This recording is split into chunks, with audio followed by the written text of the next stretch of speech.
Bagaimana dengan artinya dia sudah di ini dia apa namanya disahkan gitu, ada suratnya. Itu seperti apa, Bang? Menurut fatwa Majelis Ulama Indonesia itu tidak mengikat. Artinya tidak mengikat Majelis Ulama Indonesia dan juga tidak mengikat secara syar'i. Jadi di dalam fatwa Majelis Ulama pada ketentuan hukum pergantian alat kelamin nomor 3, penetapan keabsahan status jenis kelamin akibat operasi pergantian alat kelamin sebagaimana poin 1 tidak dibolehkan dan tidak memiliki implikasi hukum syar'i terkait pergantian tersebut. Artinya apapun itu penetapan secara syariat Islam tidak mengikat dan tidak mempunyai implikasi hukum, tetap statusnya adalah haram. Itu sangat penting. Jadi silakan kalau dia melakukan, dan mohon segera dilakukan pemberitahuan kepada Mahkamah Agung supaya juga Mahkamah Agung mengeluarkan surat edaran Mahkamah Agung sebagaimana yang selama ini selalu dilakukan oleh Mahkamah Agung untuk itu menjadikan pedoman kepada seluruh pengadilan yang ada di wilayah hukum Mahkamah Agung untuk berpedomani kepada surat edaran apabila ada ada permohonan untuk melakukan penetapan pergantian jenis kelamin supaya dinyatakan tidak diterima karena Mahkamah Agung telah mengeluarkan fatwanya. Fatwa ini sangat penting supaya tidak ada lagi penistaan terhadap agama Islam, karena apa yang terjadi baru-baru ini menimbulkan permasalahan, menimbulkan tanggapan dari ulama, tanggapan dari beberapa ustadz, beberapa kiai. Semua menyatakan bahwa itu adalah haram. Tapi biasanya di dalam proses hukum yang dijadikan pedoman adalah fatwa dari Majelis Ulama Indonesia, dan selanjutnya mohon fatwa tersebut sekali lagi ditembuskan kepada Mahkamah Agung sehingga Mahkamah Agung bisa mengeluarkan surat edarannya, memberikan petunjuk kepada pengadilan yang apabila ada warga negara Indonesia mengajukan permohonan pergantian jenis kelamin supaya tidak dapat diterima karena Majelis Ulama telah menyatakan pergantian jenis kelamin hukumnya adalah haram, seperti itu. Oke, Bang, artinya kelanjutan dari laporan ini seperti apa, Bang? Kalau laporan ini berjalan, ya dulu sudah diperiksa, ya, dan saya ini juga akan saya sampaikan kepada penyidik dalam hal ini Polres Metro Jakarta Selatan, Polda, dan ataupun Kepolisian Republik Indonesia bahwa Majelis Ulama Indonesia telah mengeluarkan fatwanya pada tanggal 2010.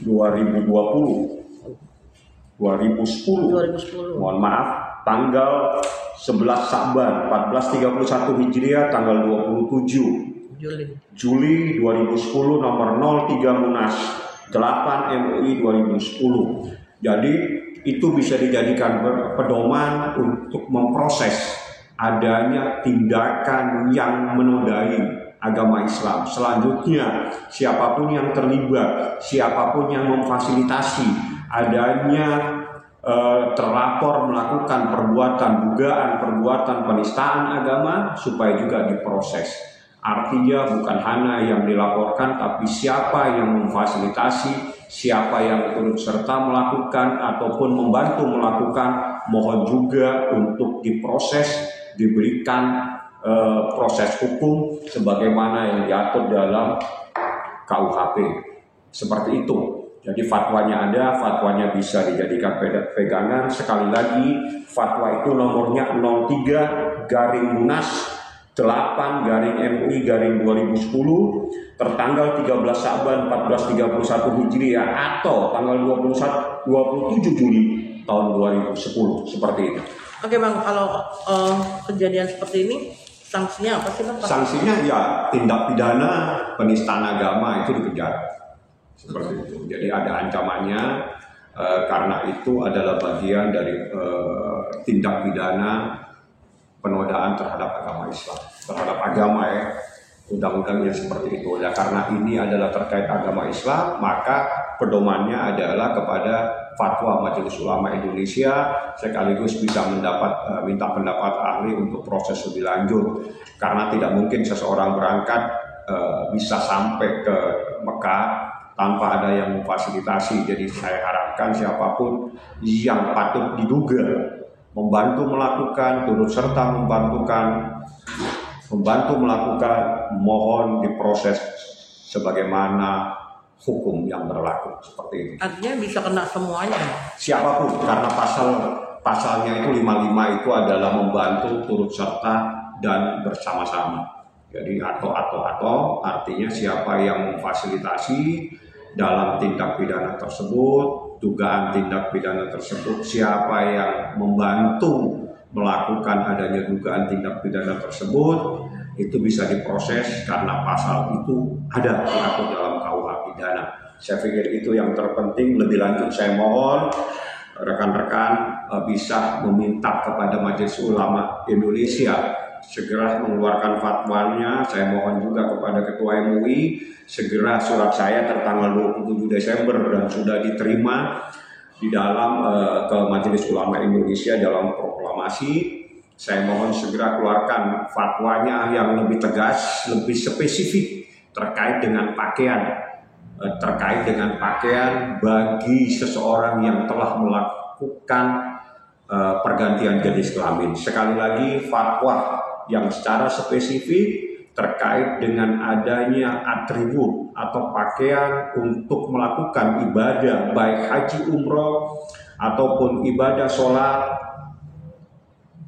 atas perbuatan yang dilakukan oleh seseorang yang telah melakukan pergantian jenis kelamin. Bagaimana pakaiannya? Apakah karena dari lahirnya dia laki-laki, dia tetap harus melakukan ibadah dengan pakaian sebagaimana yang disyaratkan untuk seorang musyrik. Begitupun sebaliknya, bagaimana pakaian untuk seorang muslimah. Jadi seperti itu yang terpenting, karena ini bisa menjadi pegangan supaya bukan hanya persoalan, tapi ini bisa disosialisasikan kepada masyarakat supaya apabila ada oknum-oknum yang melakukan hal-hal yang tiba-tiba dia berpakaian, itu bisa dikategorikan penistaan terhadap agama, seperti itu.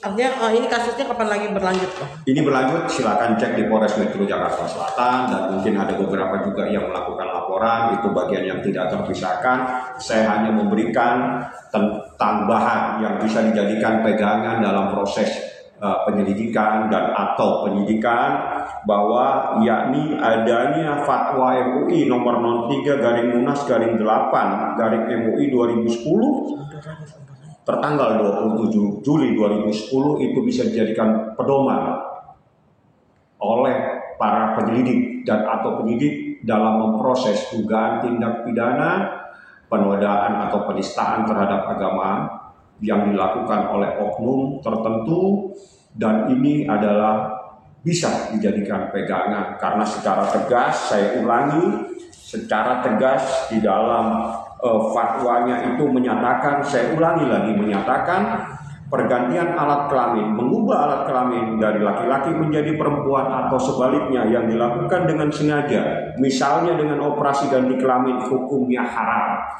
Yang kedua, membantu melakukan ganti kelamin sebagaimana poin 1 hukumnya haram. 3. Penetapan keabsahan status jenis kelamin akibat operasi pergantian alat kelamin sebagaimana poin 1 tidak dibolehkan dan tidak memiliki implikasi hukum syar'i terkait pergantian tersebut. Artinya tidak mempunyai implikasi hukum syar'i kembali kepada atribut pada saat dia menjalankan ibadah.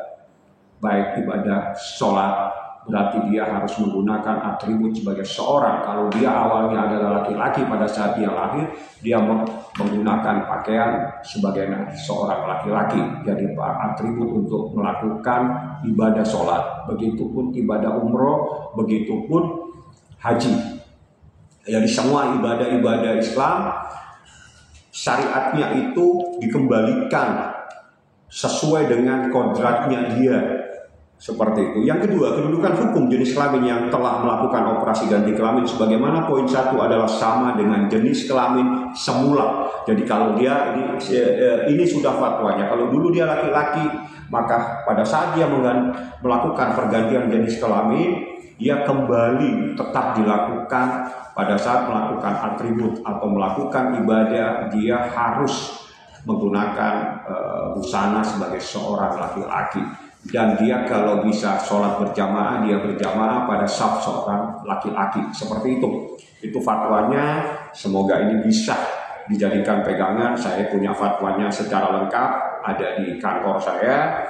Surat ini juga saya akan sampaikan kepada Kapolri dan juga kepada Kapolda dan Kapolres, karena penting sekali supaya tidak ada lagi oknum-oknum yang melakukan penodaan terhadap agama Islam. Saya pikir demikian. Wabillahi taufiq wal hidayah. Wassalamualaikum warahmatullahi wabarakatuh.